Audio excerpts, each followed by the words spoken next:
Hello students, business law sales of goods act की last class में हमने बात करी थी कि कंडीशन एंड वारंटीज़ क्या होती हैं।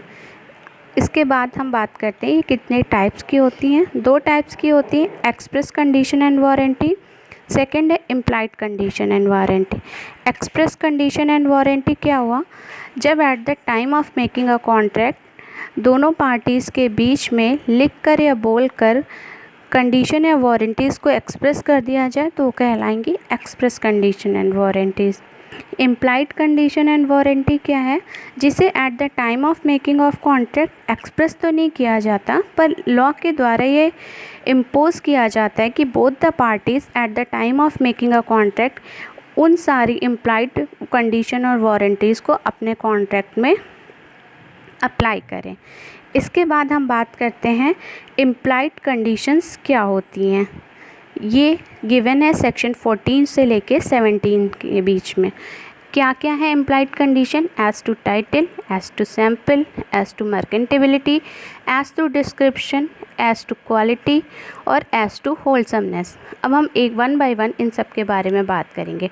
कंडीशन एज टू टाइटल का क्या मतलब है, जिस समय सेलर वो गुड्स बायर को सेल कर रहा हो उस समय सेलर के पास उस चीज़ को बेचने का प्रॉपर राइट या ओनरशिप होनी चाहिए। अगर ऐसा नहीं होगा तो जो ओनर है या जो बायर है उसे भी उस गुड्स पे प्रॉपर ओनरशिप नहीं मिल पाएगी। सेकंड बात करते हैं कंडीशन एज टू डिस्क्रिप्शन, यानी जो चीज़ जैसी डिस्क्राइब की जाए वो गुड्स वैसा ही होना चाहिए। सेलर ने बायर को जैसा डिस्क्रिप्शन दिया था उस गुड्स का, वो गुड्स वैसा ही होना चाहिए जैसा बायर के पास पहुंचा है, वो उसी तरह का हो जैसा सेलर ने उसका डिस्क्रिप्शन दिया था।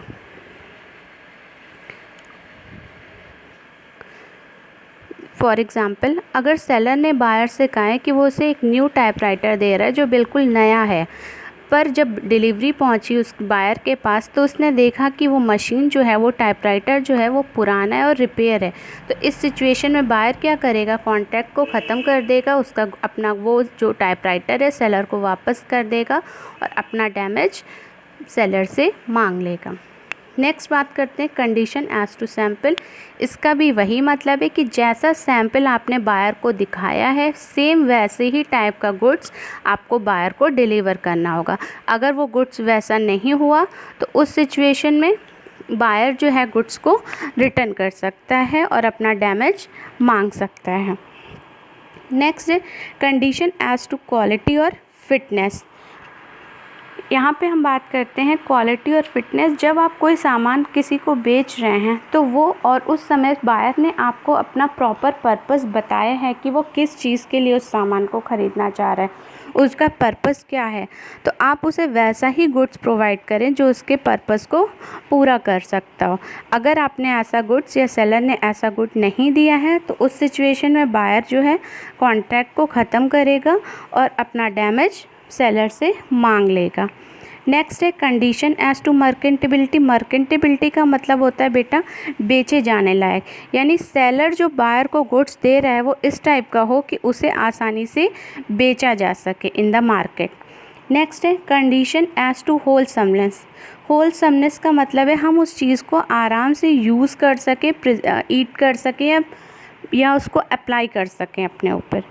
इसमें अगर वो गुड्स वैसा नहीं है तो उस सिचुएशन में जो है बायर गुड्स को वापस करेगा और अपना डैमेज सेलर से मांगेगा।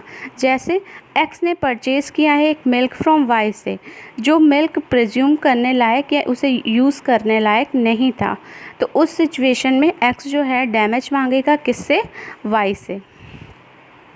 नेक्स्ट हम बात करते हैं इम्प्लाइड वारंटीज़ क्या होती हैं। ये चार होती हैं बेटा, quite enjoyment, freedom from encumbrance, use of trade और dangerous nature.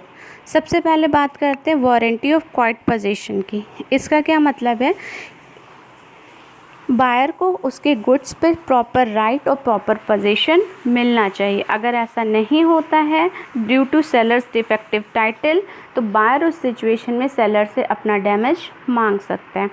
Warranty of freedom from encumbrances, इसका क्या मतलब है, कोई थर्ड पार्टी उस गुड्स पे अपना कोई भी क्लेम ना कर सके, यानी जो गुड्स बायर को ट्रांसफ़र करा गया वो किसी भी तरह के इनकम ब्रांचेस से फ्री होना चाहिए।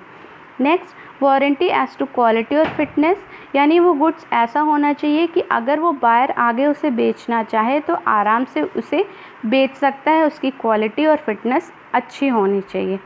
लास्ट पॉइंट है warranty to disclose dangerous nature of goods, अगर गुड्स से कोई भी नुकसान होने वाला है या उसकी कोई पार्ट है जिससे बायर को वो हार्म पहुंच सकता है, तो उस सिचुएशन में सेलर की जिम्मेदारी है कि बायर को उसके नुकसान के बारे में बता दे। तो ये सारी क्या हैं, इम्प्लाइड वारंटीज़। नेक्स्ट क्लास में हम इसके आगे बात करेंगे। Thank you students.